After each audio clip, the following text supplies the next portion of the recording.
ஒன்பது கோளும் ஒன்றாய் காண அங்கு கற்பகம் என்னும் கடவுளின் மெய்யில்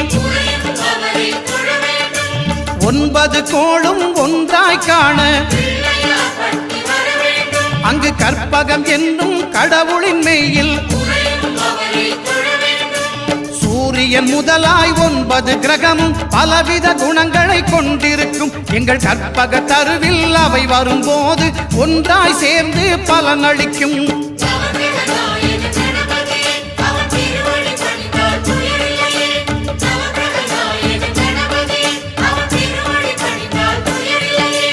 ஒன்பது கோளும் ஒன்றாய் காண அங்கு கற்பகம் என்னும் கடவுளின் மெய்யில்